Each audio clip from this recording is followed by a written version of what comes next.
Welcome to episode 1443 of The Sleeper in the Bus. This is the second time we're doing this episode because I all of a sudden lost power 7 minutes in to the last one. So we're hoping we're not going to lose power this time, but we are feeling supercharged because Jason is back. How you doing, my friend? I am doing well. I'm sorry. Why is this broom in my hand? Oh, my bad. I didn't mean to hold hold on. Let me put that down. Yeah, doing well, man. So I apologies for last week for those who were hoping for some Sunday prep. Didn't have it because my truck broke down. Went camping with one of our listeners. That was great, but my truck not starting, not so great. Didn't make it home till later in the day. So that's why there was no appearance by me last week. But here to talk about a lot of stuff today. A little bit of it, some of it great, a lot of it not so great, and then some cool stuff. So we got a lot to talk about for a mid-August. Like everybody else is already focused. I got a fantasy football draft date yesterday. So it's like, that's it. I'm only in one league this year. I cut down from 2 to 1, and it's my barbershop league. And it's only because I don't want my barber to do something with my hair. So yeah, I'm in that league in all seriousness, but that's the only one I'm playing this year. But I did get Sunday ticket because Justin, our football team, is absolutely watchable. We're actually good. Yeah, like I got it too this year. So plus I wanted to get rid of DirecTV, so because I've had it for YouTube. They had such a phenomenal deal for it. Yeah. I was like, wait, at that price, yeah, I'll take it, and I'll just watch it even if I go out, because I don't want to be held hostage to the house on Sunday. Like, oh, I must watch, and that's how it used to be when I had it. And now it's just like, no, I don't care. I have one league. It's a 10-team league. I can just pick up and drop, whatever. Who cares? I will watch the games when I want to watch them. And so, kids are excited. Emma can watch Joe Burrow when she wants to watch Joe Burrow, while Jacob and I will watch Jalen Daniels. Yeah, I've been telling people it's really hard as a Washington fan, and I mean, this, obviously, being a Washington fan, but we're just not used to success. Right. Yeah. So like we'll get away from football talk here in a second. But I keep telling people, if I feel like that scene or that clip in Talladega Nights where Will Ferrell's getting interviewed. He's like, what do I do with my hands? Like I don't know what to do here because it's been so long since we've been good. But let's stop talking football. Let's jump into baseball because we have a ton to talk about. We have a lot of terrible news. We have a lot of FAAB to cover, but we're starting off with a good piece of news. Sammy Basallo, a top prospect for the Baltimore Orioles, making his debut. He won't be available in leagues where they have to debut before, like NFBC. If they haven't debuted unless yet, somebody drafted him, unless someone drafted, right? Okay. But most people wouldn't have drafted Basallo. And so he won't be available in those. So we'll definitely cover him again next week for those who are in those types of leagues. But this, for the majority of leagues, he will be available if he's not already picked up. So where are you at on top catching prospect, Sammy Basallo? Yeah, and so there's a couple of notes with him. One, let's not forget, he just turned 21 years old. His birthday was August 13th. And so the numbers I'm about to read you are a 20-year-old in AAA, which to me is just super impressive. He is top 10 in pretty much every offensive stat for players with at least 250 plate appearances in AAA this year. First in expected slug, first in ISO, first in barrel rate, second in average exit velocity, second in barrel, second in expected WOBA. Name an offensive stat that you like to look at. He is top 10 in that, period. And that's impressive for a 20-year-old because all of his age peers are playing in Delmarva. On the Delmarva Shorebirds and not the Norfolk Tides where Basallo has been playing. So that's impressive. To me, it's like the power's legit. Honestly, the biggest thing I'm concerned about for the rest of the season is where will he play? He caught 33 games in AAA, 21 at DH and 20 at first base. So coming up by rules, he's technically eligible at 2 positions. You only care about 1, but a lot of us and probably pretty much everybody's going to care where he's going to play moving forward in Baltimore because he may not get to 20 games at any position. So we need to see where he's going to play the most. And just looking at that roster, there's probably a good chance he's not going to be catching a majority of the time. So enjoy that catching eligibility now because there's a very good chance coming into draft season 2026, which starts in 2 months for some of us. He's not going to be catcher eligible. It starts Now, for me, I'm in my first draft of the year right now. Well, it's a 3-sport league, so you have to like draft the football before the football starts. I have XFL. That's that we draft that at First Pitch Arizona, so that's my first draft. But other than that, sicko. I know. Well, and there's people who are drafting just right baseball next month, right? Rob DiPietro and that whole group typically drafts the league, I believe, starting here in the next few weeks. So, it's people are going to start drafting. This is going to be really interesting. Part of that, Sammy Basallo, top tier prospect, a ton of power in that bat. Really will depend on just how much contact he can make at the major league level, but we're going to see. My only concern with him long term is, will he get enough games at catcher? I don't think he will. I don't either. Yeah, I don't think there's really that much of a chance that he does. I think he's going to be either UT eligible or maybe first base. And that's the thing that's kind of watchable is like, what if he goes into draft season UT only because he ends up playing a majority there, and that's a very, very real possibility when you look at. They're going to want Rutschman to catch, and you just had Ryan Mountcastle coming back off. He's back in play somewhere, or did he go back? He's not even on the. Did he go back down? I missed that. No, he's there. He's DHing in the lineup. You got Colby Mayo playing first base, and they're going to want to give him, and he's played first base every game. So there's a very, very real chance that Basallo is only going to be UT only at draft season, which is going to require you to build a draft plan around that, because you're using UT only for Ohtani is one thing. Using it for an unproven prospect who has a ton of upside is another thing. And so that's, if we were to put odds and say what's the most, to me, that would be the clubhouse leader is Basallo is UT only coming into draft season. Batting sixth today, just got an alert. So we're definitely going to see a lot of at bats here. He's catching though. Is he catching as the Sunday catcher? Let me give me 1 second. I will look at it. He is not. He is DHing today. Rutschman is catching. So it begins. So there you go. You don't even get that first game out the gate. So, all right, moving right along.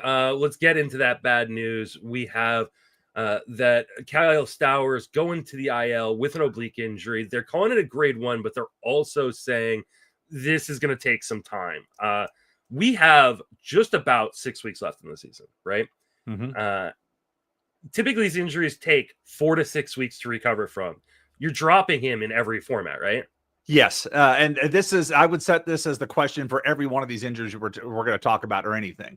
6 weeks left. And let's say, are you comfortable carrying a guy that's going to miss at least 50% of the time? If you even have to hesitate, then you drop him. And this hurts because Stowers was arguably one of the best free agent pickups of the season. He was drafted extremely lowly, has been awesome. He has helped surge some of my fantasy. I got to drop him in 3 leagues tonight. And I am extremely unhappy with that because the next guy we're going to talk about is on one of those same teams. I got to drop him too. But it's honestly, if you have to even hesitate, do I just drop him? Go find somebody that's going to produce, go find some stats somewhere.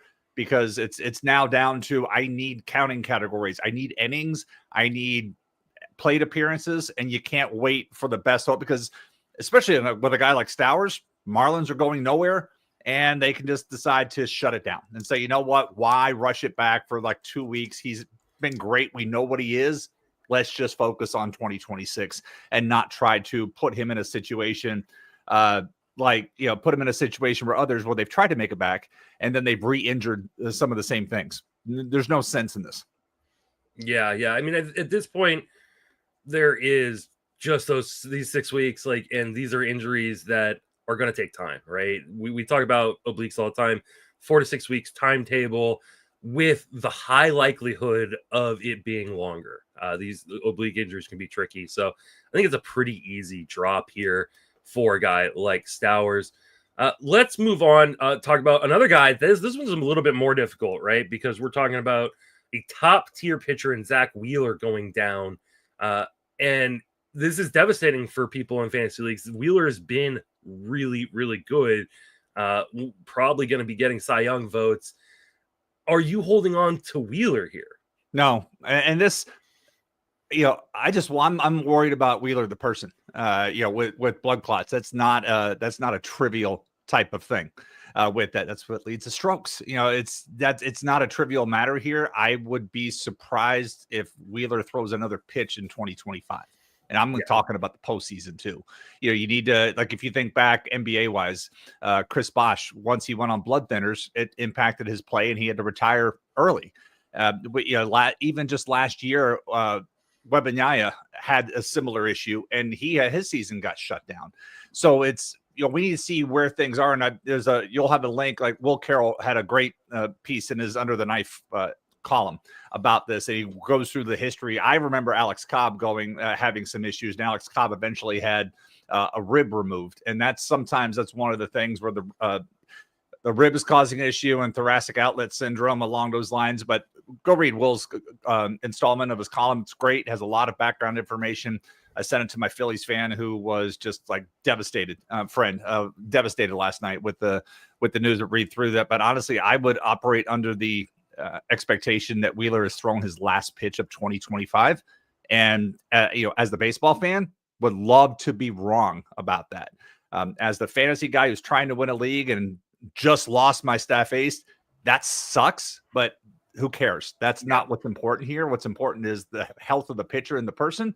And let's hope that the good news comes out here on forward. And if he does come back and pitch, fantastic. But operate under the expectation that I would say rather confidently, he's thrown his last regular season pitch. We'll see what happens for postseason. It would help if Philly could try to catch Milwaukee. I cannot believe I'm saying that. I know, right? Catch Milwaukee to try to get a first round bye to buy a little bit of extra time in that case. But I don't know if Milwaukee's ever going to lose a game again, man. 14 in a row. At this point, they are 8.5 games back of Milwaukee. I don't think they're catching them. I don't know if anybody can catch them. Yeah, I mean, I don't think they can. Honestly, I think Milwaukee has pretty much locked up that first. It's an amazing story. It's the best thing in baseball. It sucks we had to lose Euchre from Milwaukee to do this.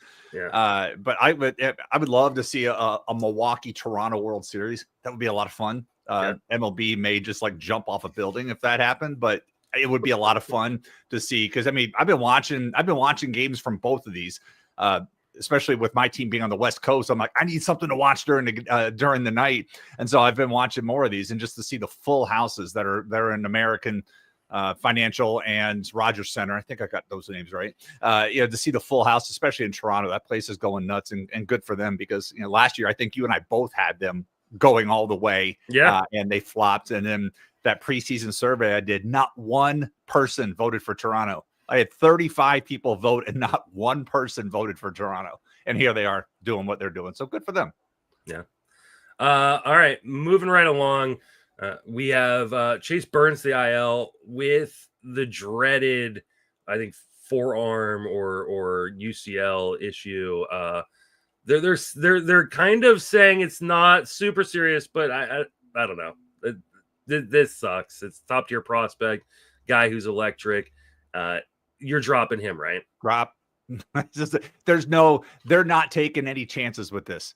They're not going to take any chances. So, I'm looking at the RotoWire page right now. Could miss only a couple of weeks. Yeah, right. No, he's done. They could say that, but they said that was the best case scenario. And how often does the best case scenario play out? Yordan Alvarez owners anywhere? Right. Yeah, exactly. Even if Burns is back this year, I don't think he's back this as a starter. I think he comes back in a 1-inning relief role or 2-inning relief role, something where he can impact, the middle of that bullpen. But I don't think that Burns is. I think we're hoping he's okay and he comes back and pitch so we can draft him next year. But I think this is pretty easy drop here. 57 strikeouts and 34.1 innings is just tough to be like, oh man. Yeah. I mean, the ratios suck, but those strikeouts, my God. Mm-hmm. Victor Scott, injured ankle, is going to get an MRI. Are you holding on to him here? He was already on the bench for me in leagues where I've I've got the steals. Now I need to focus on some other things. I was kind of holding on to him in case I had to make a swap again, but no, he wasn't doing enough to begin with. And now it's this is the push I needed to get Victor Scott off my roster. Because if his ankle's not 100%, he can't use his best skill. Yeah, I think, again, this is another pretty easy drop. As we're going to continue with more easy drops, because we have Marcelo Mayer who is going to have wrist surgery. His season is over. Easy drop, right? Easy drop. Okay. He is done for the season, and hopefully back in 2026. But he's been an easy drop for a while. I mean, just look at the numbers: 30% strikeout rate. Just has not been what we, as an industry, as fans, what we thought he was going to be this year. He just hasn't been that guy. All right. What about we have Josh Lowe, who exited the game, I believe, last night, right? No, he didn't even make the field last night. Oh, okay, that's right. He was a late scratch with a oblique tightness. These are typically the 4 to 6 weeks injuries, right? So let's say we don't have news by the end of the day on what they're going to do with Josh Lowe. Are you holding on to him? No, I mean, this is a perpetual problem with him. And, you know, the old running joke was you can't pull fat. And this is why I want more Bob Seymours, and I want more Prince Fielders and Cecil Field. Those guys weren't getting hurt. And I'm just like, Josh Lowe is an amazing athlete, but the injuries are just, you can't avoid them at this point. And they're just always there. And this oblique has been one of those things that has hung around for a while. It's not like he was hitting the cover off the ball. Maybe he's been trying to play through this, but his offense in the second half has been rather dreadful, and he was already droppable. This is your push to just move on and find something else, because he has, I don't know if he's even on this team. I think this is one of these things where they make a move, kind of like where the Rays have moved on from other guys, and that guy goes on to have a great year for the next team. This feels like one of those situations where Lowe's going to go somewhere else and have a great 2026. I just don't see it being in Tampa Bay. All right. Yeah, I completely agree. So Victor Vodnik has gotten 4 saves since Halvorsen went down. You rush on the wire to get Victor Vodnik right now. I spec'd on Victor Vodnik before the trade deadline, so I've been enjoying this. And I've had Victor Vodnik in in the 2 drafting holds I'm in. And one of them I've moved up to second place because he's helped here in the last couple of weeks with these saves, and that was a tight category. So with all that said, yes, somebody had to get the saves there. And, you know, his numbers overall not great, but they're really bad. They're really bad at home overall, and on the road he's been usable. But at this point, beggars can't be choosers. I was just looking for saves, and wasn't expecting. I was expecting Vodnik to possibly be dealt somewhere, so I was taking the spec on that. And then as soon as Halvorsen went down, I want to say it happened in the same week. I was able to FAAB Vodnik in a couple of places, but then moved him into my active lineup in the draft and hold. Yeah, I think Vodnik, if you're in desperate need of saves, I mean, you're not going to get much else in terms of your ratio help. But if you're in desperate need of saves, I guess you got to go with a guy like Vodnik. I hate rostering Rockies pitchers, even closers. But I guess, like, if you're going to do it, that's not he at least is the guy there where we have other muddled situations around the league. Well, the beautiful thing, all 4 saves came this week. Yeah. Bigger story, the Rockies won 4 games in a week. That's but that's the hard part, right? Because they could win 4 more games the rest of the season. That is truly like where they're at. All right, let's finish off the news here with Jake Fraley, who has been designated for assignment by the Cincinnati Reds. I mean, they're just kind of loaded right now with their roster, and there's just not any playing time. He has not played in the last week. Is this the end for Jake Fraley, or do you think he just catches on somewhere? He's 30 years old. I think he catches on somewhere. If he's been DFA'd, they can also request if he clears waivers. But his contract is not that high. His contract's $3.5 million for this year. We're about 30. It's like it's $1 million for somebody to pick up this depth. I would not be surprised if Jake Fraley is worked. I forget exactly how the trade transactions work this time of year. I know he's got at least clear waivers to be traded. Somebody can claim them. Would not be surprised to see somebody claim this depth to add to their outfield situation, because he can do some things, and at that price, that's a nothing burger of a contract that shouldn't block a waiver claim. Yeah, he's making $3.125 million this year, and he's still got another year of arbitration. So, like, that's a pretty good pickup for a team. So this is in your extremely, extremely deep leagues. Keep an eye out on where Jake Fraley ends up. But let's talk about some FAAB. We got, kind of started talking about it with Victor Vodnik and Basallo, but now we get to talk about it some more. The Giants lost Matt Chapman, which means Casey Schmitt is gonna get a lot of playing time here moving forward. Any interest there? Well, he's got to get on the field himself too, Yeah. because he missed last night, and they had to play Christian Koss at third base, and that did not look good. No. So that did not look good at all. But yeah, Schmitt should have been the guy that come in. But again, I don't exactly recall what the injury was with him last night. But I just noticed when I turned into Christian Koss was at third base, and immediately that looked bad because Junior came in there, hit a ground ball at third that Koss was completely flat-footed on and booted the ball with that situation. So yes, interest in Schmitt, but I need to see if he can make it on the field. But overall, as you can attest to, Giants just aren't scoring. That offense is. No. I mean, Verlander looked terrific last night. No decision because the Giants have one run. I feel so bad for Verlander. He honestly looked vintage. The curveball was unbelievable, and he's looked really good recently, and they still can't get him wins. KG Schmitt, he got hit in the forearm on Friday, and the x-rays were negative, but there's some swelling, so they're expecting him to be back either Monday or Tuesday. So he won't likely play today, but that he should be playing every day once he's back in the lineup now with Matt Chapman gone. So I think this is a pretty interesting pickup because he's multi-positional eligible at first, third, and second, so he can cover 3 of the infield positions for you. There is a little bit of pop in the bat, and I don't think he's going to hurt you in batting average. But like you said, the Giants just aren't scoring runs this year. So far this year, Schmitt has had he's had 217 plate appearances, 20 runs, 24 RBIs. Like, that is dreadful. So I wouldn't expect a ton from Casey Schmitt, but in your deeper leagues, especially if you need that flexibility in your infield off the bench, he can make some sense. Miguel Andujar been playing some pretty decent ball. Any chance you are running to the wire to pick up Andujar? Yeah, pretty decent is kind of an understatement. A little bit of an undersell because pretty decent. Yeah. He has the same WRC plus as Shohei Ohtani in the second half. They are both running a 202 WRC plus. Andujar is 9th. He is tied there with Ohtani. But the only hitters with a higher WRC plus is Nick Kurtz, Dalton Varsho, Shane Langeliers, Jacob Marcy, George Springer, Vlad Guerrero Jr., Michael Harris is second.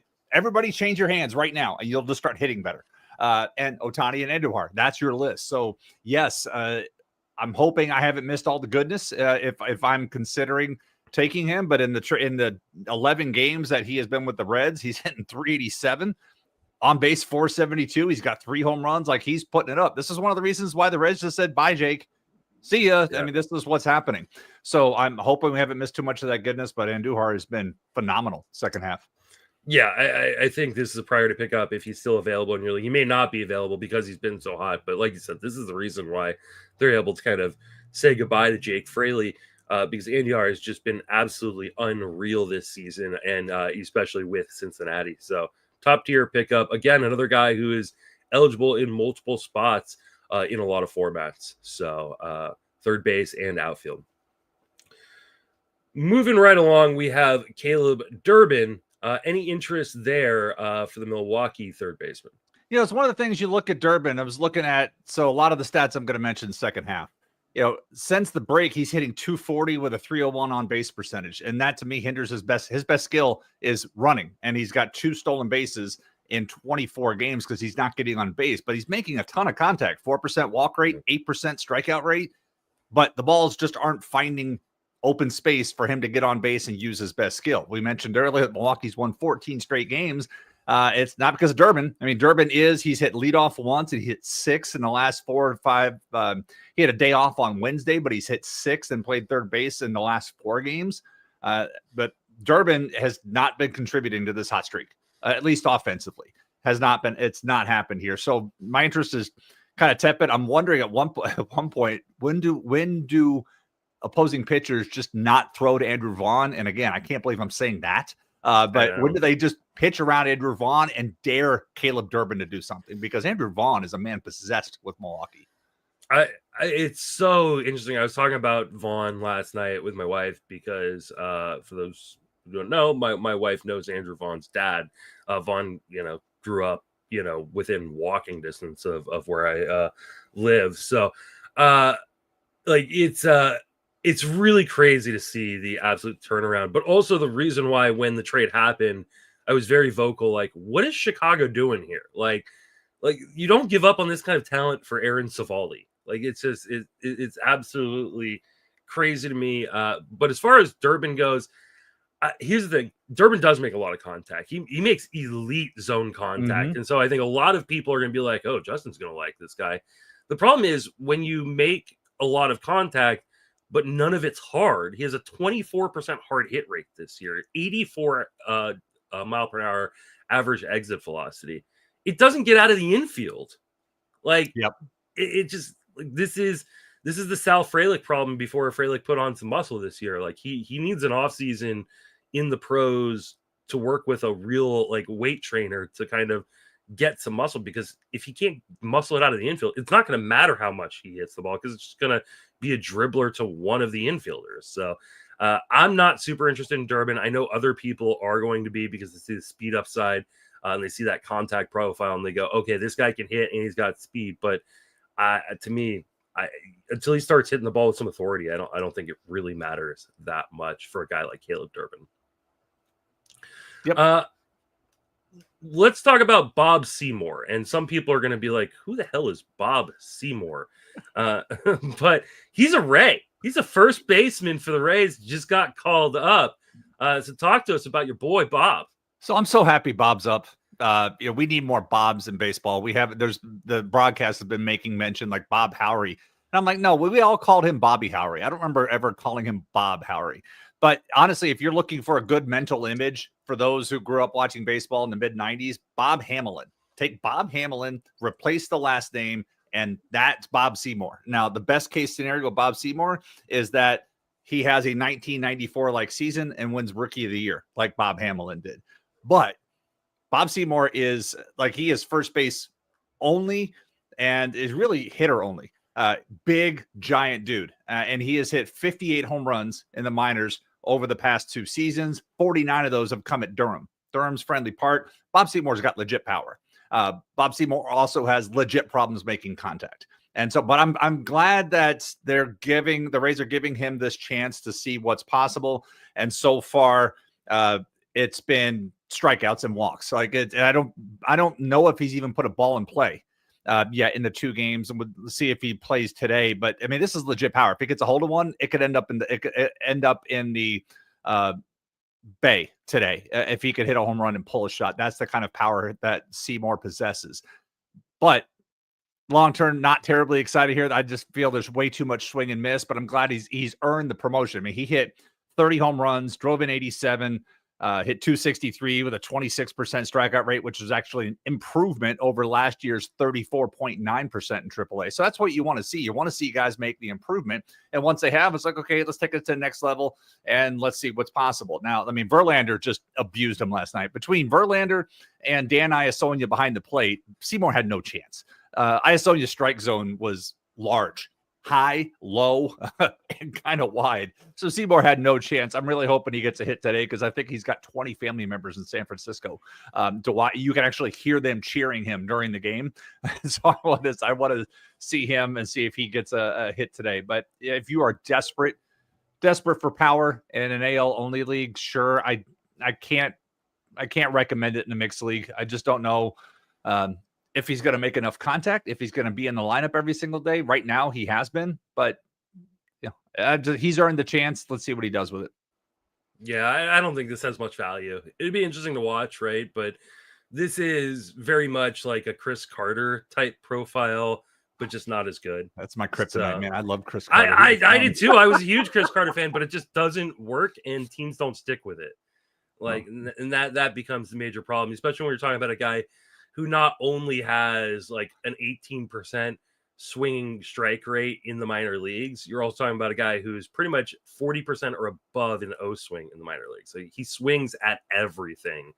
Somehow he takes his walks, but yeah, he's going to strike out at a 40%. Here's my dream. The lineup I want to see today, we won't know what the lineup's going to be because the game's not till 4 o'clock. But I want to see Christopher Morel, Everson Pereira, and Bob Seymour all in the same lineup because you want to talk about high exit velocity and like huge holes in swings. That would be it. That could be the fun. One of them would square one up and hit a bomb. But it would be it's Ryan Pepio versus Logan. Oh man, he's got no chance. Seymour's got no chance today either with Logan Webb. Yeah. What a rough setup. The best chance is for him to hit the snot out of a ground ball to get through the infield. But that's, man, what a rough back-to-back matchups there. Yeah, it is. All right, let's talk about Jordan Lawlar, he's not back in the majors yet, but it's going to be happening here pretty soon. And the Diamondbacks have no reason not to kind of give him full-time run once he's up. What are you doing with Jordan Lawlar? Is he a guy you're going to the wire for this week? So I have Lawlar in a 12-team NL only league, and I've had him on the bench all season. There's been chances where I need something, and I have refused to cut him since taking over that team. My question is, I want to use him, but at whose expense does his playing time come at? Because Blaze Alexander, while he's been hitting the bottom lineup, has been playing well. And like, where do you're not taking Perdomo off shortstop, or you move it? What happens to the lineup? So is it Blaze Alexander that's going to lose this? That's going to lose playing time if Lawlar comes back? What are they doing? I mean, I would assume that's it.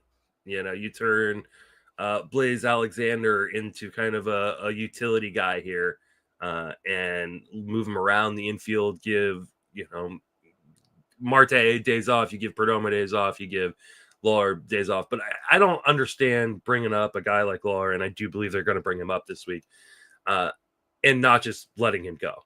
Like he's missed so much time with injury. They really want to see what they have in this guy. He's still considered a top tier prospect.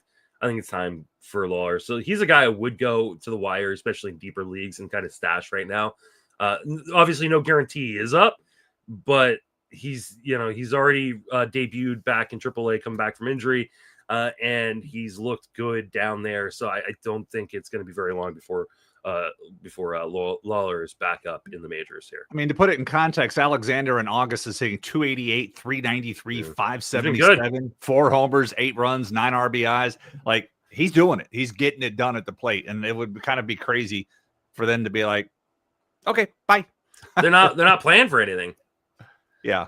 So, and I mean, Alexander has been great, but he's not the future. Lawlar is. Yeah. So, and they just re-signed Perdomo, so it's he's been amazing this year. Perdomo's been like one of the just quietly amazing players this year in baseball. Picked him up early in a 12-team mixed, and have just somebody got hurt. A middle infield, I forgot who it was, but Perdomo was one of my first FAAB pickups this year because I need somebody who's middle shortstop. I think I needed a shortstop eligible guy at that point. Yeah. Joey Ortiz, he's been really, really disappointing this year. He's hit 232, 284, 331, 7 home runs, and 11 stolen bases, but he's hot right now, and so are the Brewers. Are you going to the wire to pick up a guy who was kind of a darling in some fantasy circles coming into the year in Joey Ortiz? Yeah, he's red hot. I mean, he had a 6-game hit streak snapped yesterday, but what caught my attention was they moved him up to the 2nd spot of the order. They recognized how hot he was because Ortiz was hitting 9th versus righties and lefties. They didn't care. And this weekend, 2nd and 2nd. So they're riding the hot hand, and as long as he's going to be up there, then yeah, that looks interesting. So we'll see how long that continues. But right now, they're riding a hot hand. He's hitting 2nd in between Fraley and Contreras and the extremely nuclear hot Christian Yelich. So yes. Yeah, this Brewers team is unreal. Since the beginning of August, Joey Ortiz is hitting 370, 414, 500. Only 2 stolen bases, no home runs. So if you're looking for power, obviously you got to go a different direction, but you're also not even getting the amazing stolen base numbers that you would hope to get from a guy who's got some speed in Ortiz. But if you're looking for batting average, if you're looking for runs and RBIs, he's going to be batting on top of a really good lineup right now in Milwaukee, or a second in a really good lineup in Milwaukee. So I think Ortiz is a good guy for runs scored. Could be a good guy for some added stolen bases, but definitely batting average right now, just making a crap ton of contact. But I think this is like, sometimes guys who make contact, like, right, they're going to kind of run through these hot streaks, and you want to kind of ride them while they're going. Yep.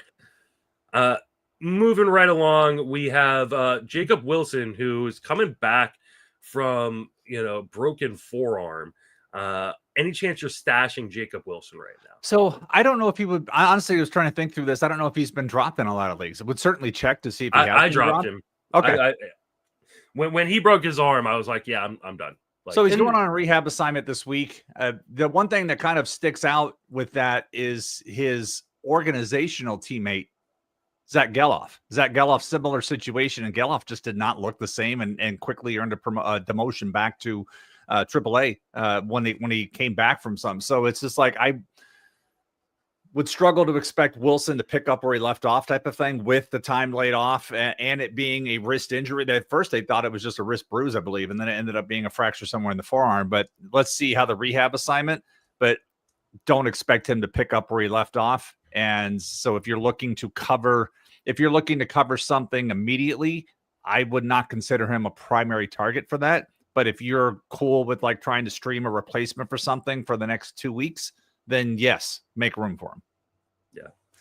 Yeah. I feel the same way, especially if you need batting average. The problem is I just don't know how good a guy coming back from this kind of injury is going to be. Typically these guys lose power. Wilson doesn't have a lot of power to begin with. And so you almost wonder, like, does he start to fall into that category that we were just talking about with Caleb Durbin with a little bit less power for a guy who wasn't very powerful to begin with? So if you need batting average, I mean, this guy just all he does is hit the baseball. So I totally get it. But like, he's not a priority pickup for me unless batting average is the thing I really, really need right now. Mm-hmm. Next on the docket, we got Owen Cassie. Any interest in Owen Cassie, a top tier prospect here? No, only because the Cubs have called him up and played him exactly one game. Yeah. He played as a rookie, and I forgot who made that phenomenal catch and stole his first career hit away. And I bet like he was going around the base like, dick. Like I had a great hit. I made great contact and you stole it from me. But Cassie, DH'd that game and then sat on Friday, sat on Saturday out of the lineup, and they called him up. It's been all righties that they're facing. So if he can't get consistent playing time out of this, then I'm not terribly interested in this. Really, just as you look through the lineup, it's more of a depth thing. It's like the Cubs are rolling out their regulars, and Cassie is just there on the bench for situations. So as good as those AAA numbers look, I just think he's just on the wrong roster at this point, unless somebody gets hurt. Yeah, and I mean, I think Cassie has a pretty interesting future, a lot of power in the bat. Hit tool is, I think, the big question, how much he's going to strike out, but he can walk. He was walking at a 13% clip in AAA, and I mean, he's had upwards of a 19% walk rate at times in the minor leagues, but he strikes out too much, and I don't know that he really has a position, and when you're on a Cubs team that's kind of loaded, I think it's going to be hard for him to find playing time outside of, like, I think the best place for Cassie is, like, if you want a really cheap option with a lot of upside DFS. Like, I think that is kind of the spot for Cassie at this point. Guy for the future, not a guy for necessarily that we care about a ton right now. What about Colby Thomas of the A's? Any interest there? Kind of mad at Colby Thomas. Was a preseason target for me in a couple of leagues. Picked him up and like cut him while he was still in the minors just a few weeks ago. Then he gets called up, and now Colby Thomas is doing things. And so I'm like, son of a bitch. But Colby Thomas, he's like, if you look at what attracted me to him was just the stats he was putting up in AAA, and figured, it's Sacramento. They're going to have opportunity. There should be an open audition. And Thomas is now making the most of that. He, his first call up didn't look so great, except for that one amazing defensive play he made, throwing out one of the Rays from left field to protect a win situation. And now he's coming up at his hitting, and looking at August, he's got 3 home runs, 11 runs driven in, he's hitting 345. Like, he's doing things. So yes, there's interest, and he's also hitting in the middle of the lineup. As we were, so if you were somebody that lost a Kyle Stowers and Colby Thomas, like, these are the kinds of things you're looking for. I need the plate appearances. I need this. Colby Thomas is out there. Obviously, it's good if you have Oakland playing home games. I don't know what their home road schedule looks like the rest of the way, but Colby Thomas is doing things. And so he should be, in fact, like looking across this of all the hitters we've discussed, Andujar is the only guy that I would say absolutely I would take ahead of Colby Thomas right now. Oh, I mean, I see what you're saying. And here's the thing. Sacramento is finally starting to heat up, right? Paul and I talked about this on Friday. Like it's just been a weird, the coldest summer on record in the Bay Area in Northern California ever since they started taking temperatures or recording them in the 1800s. But it's finally starting to heat up, and that is a good place to hit when it's hot. And Colby Thomas has power in this bat. The problem is he does not have a hit tool. He is a guy who really, really struggles to make contact. I think this is another one of these guys that, could go on a hot streak and, win you a week. He can also just strike out at a 45% clip, and he is striking out this year in the major leagues. Obviously, only 57 plate appearances at a 44% clip right now. That bad? So, yeah, it's terrible. And like the problem really comes from one, lack of in zone contact, but more importantly than that, he has no idea where the strike zone is at times. He swings outside of the zone 42% of the time, which is absolutely atrocious. He's got a 21% swinging strike rate. I'm not super interested in Colby Thomas. It could get problematic for him, and I absolutely hear everything you're saying. So I'm looking at his upcoming schedule. So the Athletics are on the road all next week, 3 games at Minnesota, not a problem. So let's say you do pick him up. I think he's a must start for the first if you're in two moves leagues like an FBC. Cool, you get 3 games against the Twins, but then they're at Seattle. Then they're hosting Detroit and the Rangers. That's some tough pitching matchups. Even if it's in Sacramento, that's still some tough pitching matchups there. And then they go back out on the road, St. Louis, the Angels. They come home to host the Red Sox and Reds. So it's like if you can survive August, September lines up pretty well for them for schedule wise. There's some home games against the Astros and the Royals to finish out the season. Red Sox and Reds. Then they have road trips to Boston and Pittsburgh. I'm intrigued enough. I'm probably a little more optimistic than you because it's not like the A's are loaded with options. And it could be like, all right, never mind. You've had 2 bad games. You're out. So in a vacuum, Owen Cassie, that would be the guy that I would love. But if Owen Cassie was on the A's, I'd be emptying my budget on him. But he's not. He's on the Cubs. And that's the problem.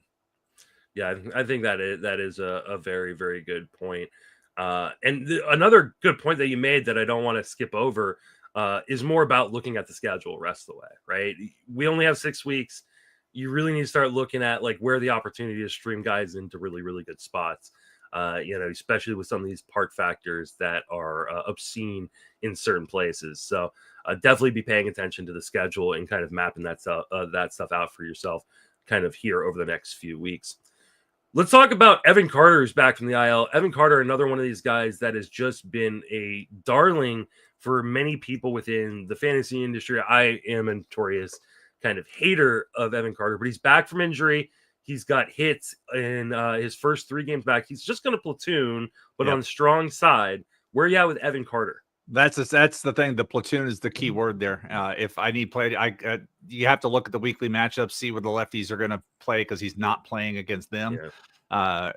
But when he does play, he has hit in the middle of the lineup, and this Texas lineup has been better since changing the hitting coach.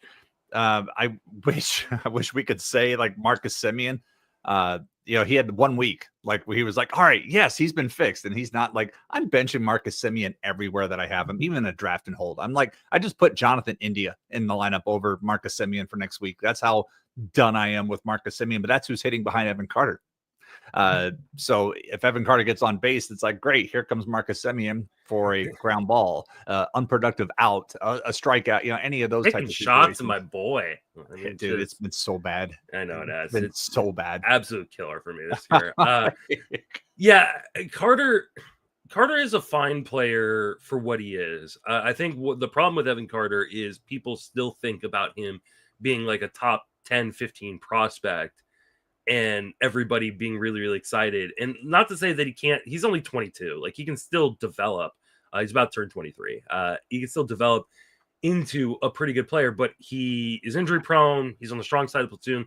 Luckily for this week, the Rangers have 7 games and only 2 of them are against lefties. So he's going to play 5 games this week. It's a good opportunity for him to get some stats. So I don't mind picking him up. I'm never going to be a massive Evan Carter fan.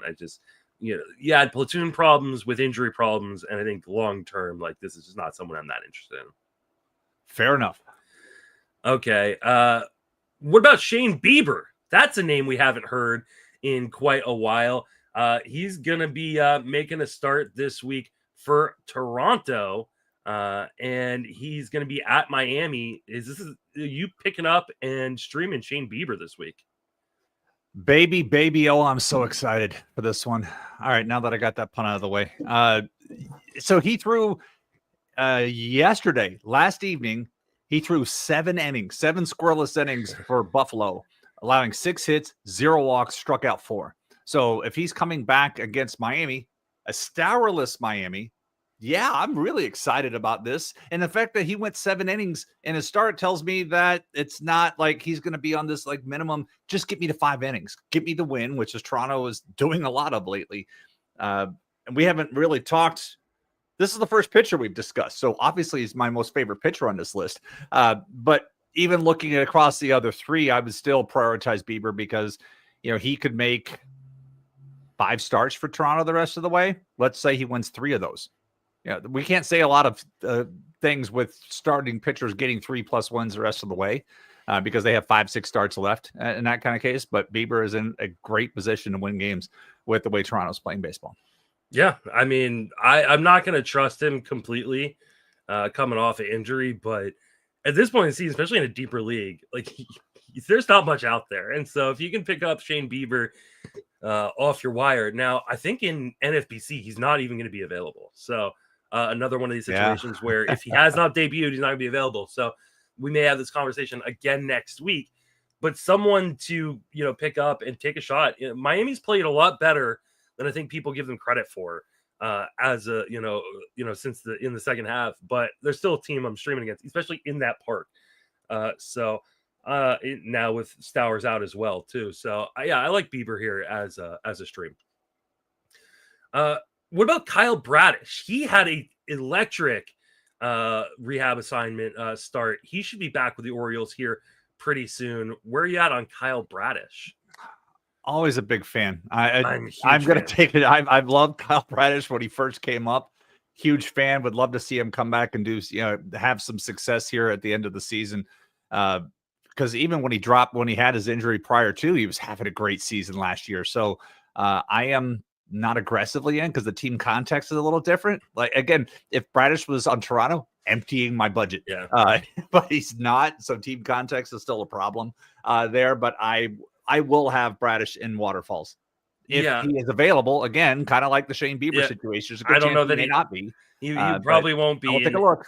Yeah, he probably won't be in NFBC context, but in other contexts, he might be. I think the problem with Bradish is that I don't know when he's back. Like Shane Bieber is supposed to be back for that Miami series this week. Bradish may not be. Right now, we don't have him on the probables list. And, as much as the Orioles aren't very good, they kind of have a full rotation right now. So I could see them bring him up, move to a 6-man and kind of, work him in somewhere. The question is where. And the Orioles don't have an easy schedule this week. They've got Boston and Houston on the docket with a weird Wednesday day off this week, which is odd. We also, I believe, have the first 5-game schedule week for certain teams in baseball this season. Can you believe we've actually made it to mid-August before we actually got a 5-game schedule week?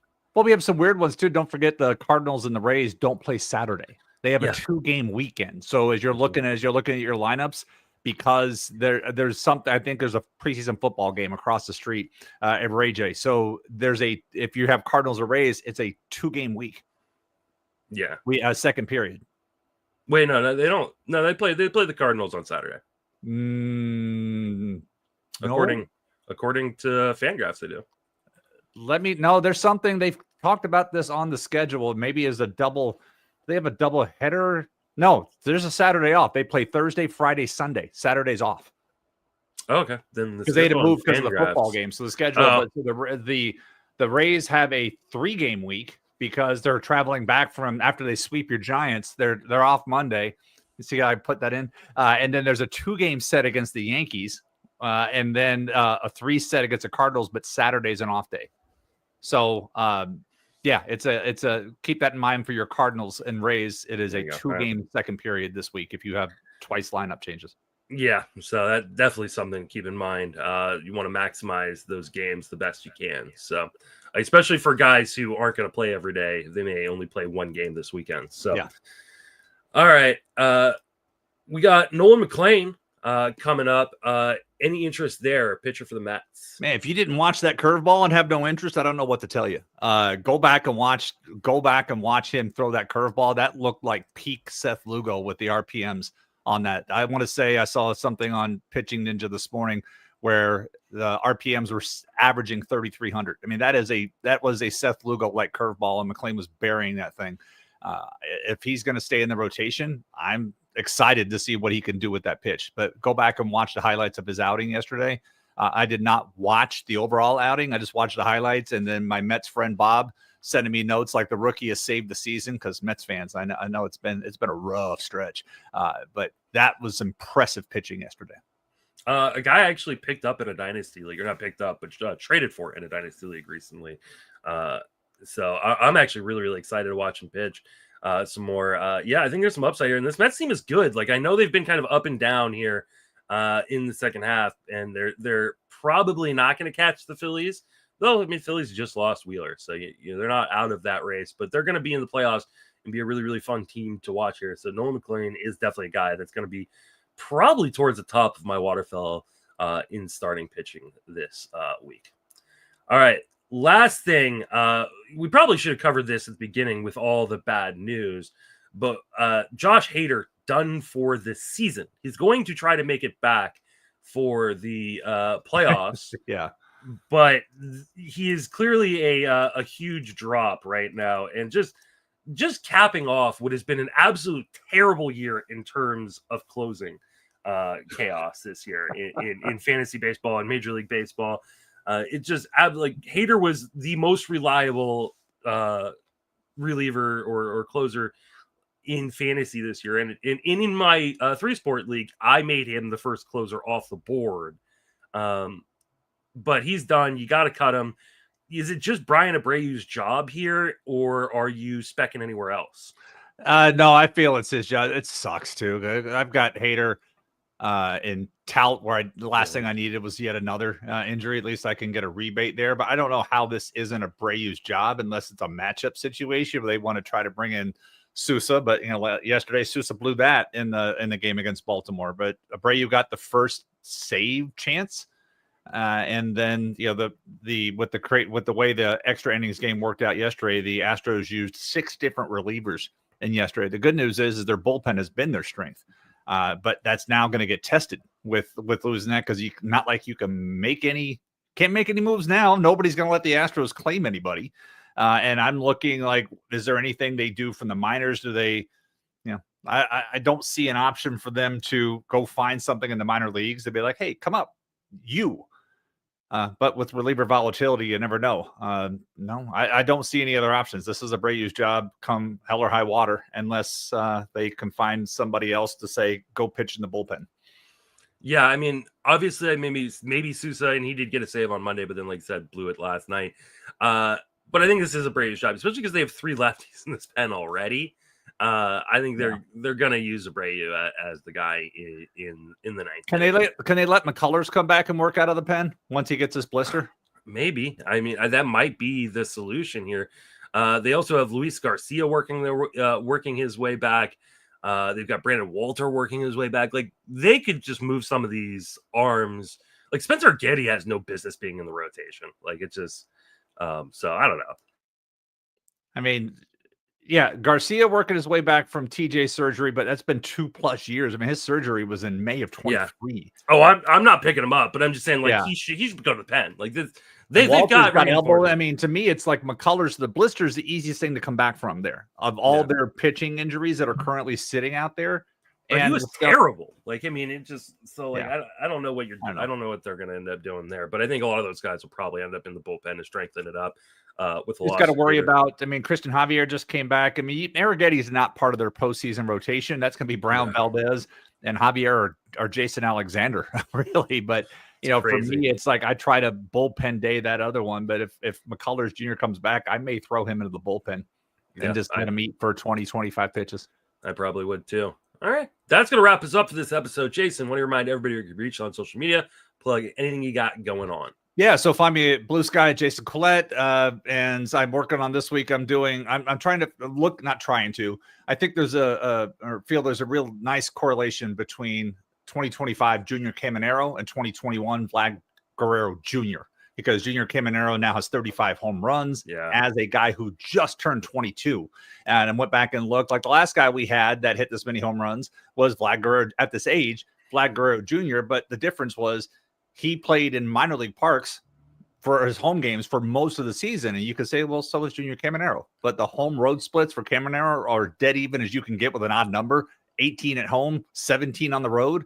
And where Vlad was 31 of 48 at home with his home runs. And 21 or 22 of those came in Dunedin and Buffalo, two very favorable places. So I'm trying to look at, Junior Caminero is kind of producing like maybe a guy that sneaks into the first round, but it's going to be there at 2-3 next year and kind of doing a junior versus junior type of situation. Because if memory serves me correctly, a lot of us went chasing Vlad Guerrero Jr. in 2022 and we're very disappointed with how things worked out. And I'm trying to, my articles at this point are kind of looking at the future and getting people ready for draft season, because honestly, there's not much other, unless you're doing lineup or FAAB things, there's just really not a lot of advice. As somebody who does a weekly column, there's not a lot of advice that I can give you that's going to move the needle that much. I'd rather talk about these types of things on a podcast than try to write something and put it together on that. So I'm kind of moving forward on that, but I want to do this junior versus junior comparison because Caminero has just been crushing the baseball lately, and it's been fun to watch. Yeah, I will take a massive L this year, gladly, on Junior Caminero. I was not in on his price, especially the surge we saw, and I was wrong. Like that, I mean, there's no other way to put it. Like I didn't know that the power is going to translate this quickly to the major league level, and it absolutely has. And I'm going to be a massive proponent next year. I'm really excited to do his projections here in about a month or so time. So yeah, it could be. I'm very interested in seeing where the marketplace is on that, because you see like his swing. I think he's a second rounder. I mean, that's where I think and honestly, I think that is like beginning of the second round, maybe even I think you're going to see him going in the first round in draft, especially with like third base not being the strongest of positions. That power, especially in today's game, like is massive. It is true. I wanted to look up real quick. I just want to look at like earned auction value. So I'm going to pull that up here using the RotoWire tool, because I happen to have that page open. I just want to see where Caminero is currently in a 12-team mixed league. He's at $29. So he is 3, 4, 5, 6, 7, 8, 9, 10, 11, 12, 13, 14th overall in earned auction value in a 12-team mixed. And that's including pitchers there. So yeah, it's pretty. He's going to be like right there at the elbow, and somebody's going to be looking at that going, yep. Yeah. I think he's going to go in a lot. I'll be really interested to see in some of these early drafts that are going to be starting here soon, like where Caminero goes. Because for those of you who are degenerates and like the early drafts, and maybe not like August, September drafts, but if you like to draft in October, November, December, like I do, the ADP is often set by Rob DiPietro's meatball draft, I think is what they call it. Yeah. Like there's a lot of really smart guys in the industry. There's a lot of really good smart guys in the NFBC world that play in that draft, and they really kind of set that early ADP that people then kind of flock to. So I think it'll be really interesting to see where Caminero goes. You can find me on all social media platforms, Justin Mason FWFB. I'm writing at Fangraphs and Fantasy Pros, and I'm on this podcast and the Friends of Fantasy Benefits podcast. That will wrap us up for this episode. For Jason, myself, thank you for listening. Have a fantastic baseball season. See you guys.